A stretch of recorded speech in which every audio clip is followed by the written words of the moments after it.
हमारे देश के संविधान की तरफ से दिए गए अधिकारों में से एक अधिकार शिक्षा का भी है।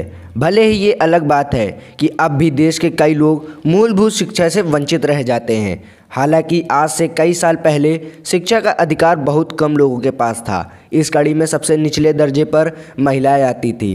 भारत के इतिहास में 19वीं सदी पूर्व पुनर्जागरण काल के नाम से जाना जाता है। भारत की आज़ादी से पहले समाज ने घोर ब्राह्मणवाद और पेशवा साम्राज्य के आगे अपने घुटने टेक दिए थे।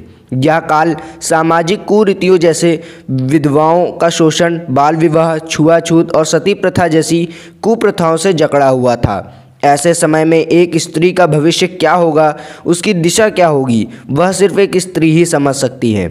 उसी समय में एक ऐसी महिला का जन्म हुआ जिसने समाज से टक्कर लेते हुए महिलाओं को शिक्षा के लिए प्रेरित किया, जो भारत की पहली महिला शिक्षिका बनी। उस समाज सुधारक महिला का नाम था सावित्रीबाई फूले।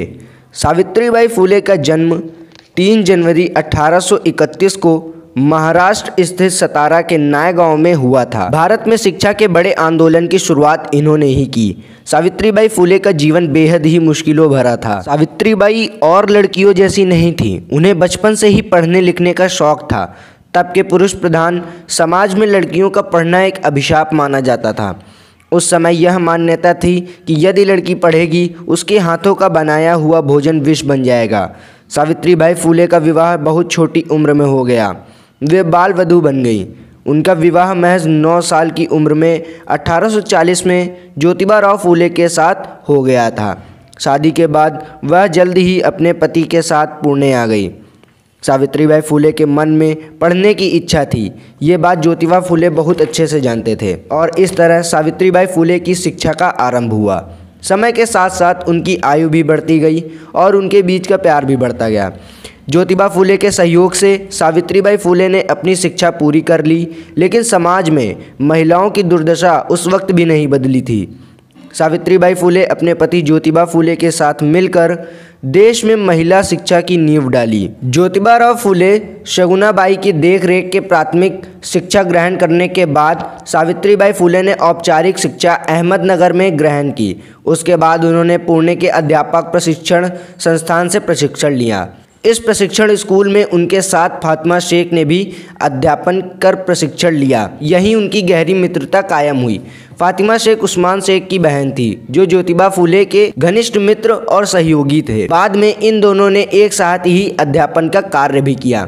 सावित्रीबाई फूले ने 3 जनवरी 1848 में पुणे में अपने पति के साथ मिलकर विभिन्न जातियों की नव छात्रों के साथ मिलकर महिलाओं के लिए पहले स्कूल की स्थापना की और वह भारत देश की पहली महिला अध्यापिका बनी। वर्ष में ही ज्योतिबा फूले ने 5 नए विद्यालय खोलने में सफल हुए।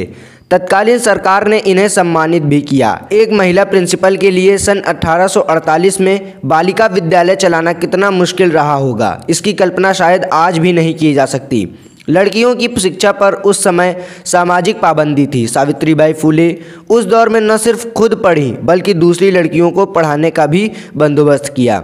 उन्होंने अपने जीवन काल में देश में उस समय महिला शिक्षा की बात की जब हमारा समाज महिला शिक्षा के बारे में चर्चा करना भी पाप समझता था।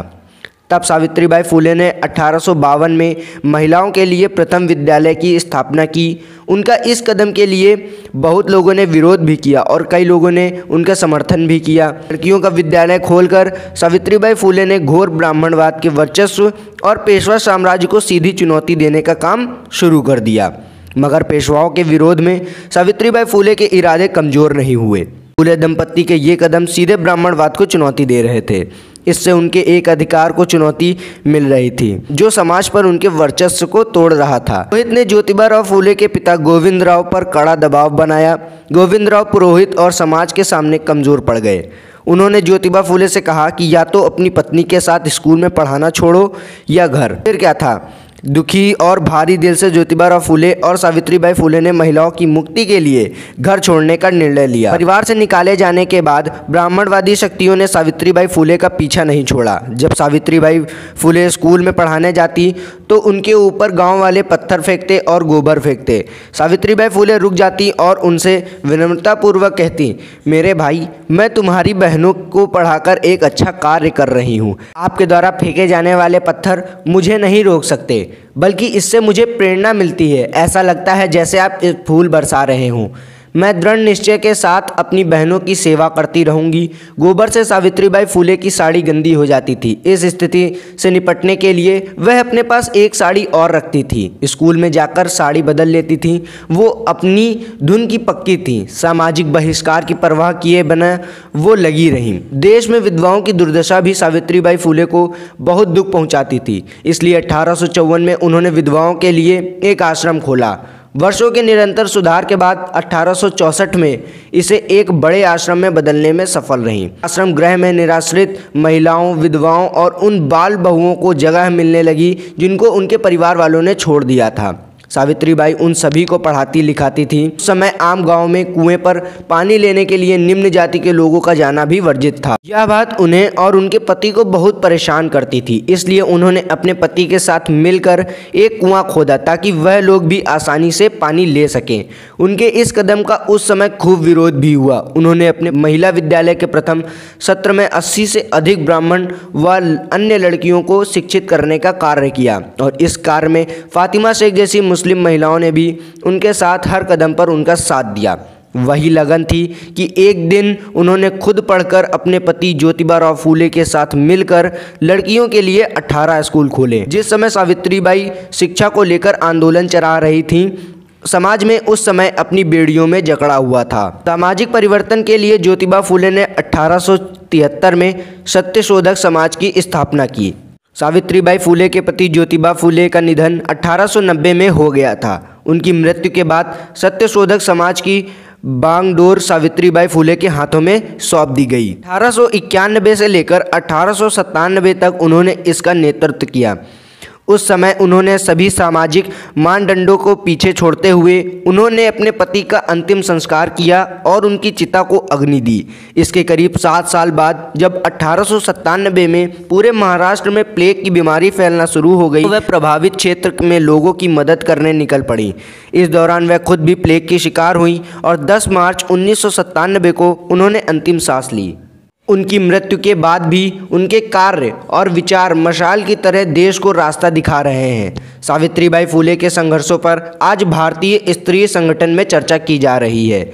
आज़ादी के 75 साल बाद भी सावित्रीबाई का संघर्ष, उनका स्त्रीवादी चिंतन, स्त्री संघर्षों के लिए अब और आने वाले समय की सबसे बड़ी ज़रूरत है। सावित्रीबाई फूले इस देश की पहली महिला शिक्षिका होने के साथ साथ अपना पूरा जीवन समाज के वंचित तबके, खासकर स्त्री और दलितों के अधिकारों के लिए संघर्ष में देने के लिए हमेशा याद की जाएंगी। गूगल ने 3 जनवरी 2017 को सावित्रीबाई की जयंती पर अपना डूडल उन्हें समर्पित किया।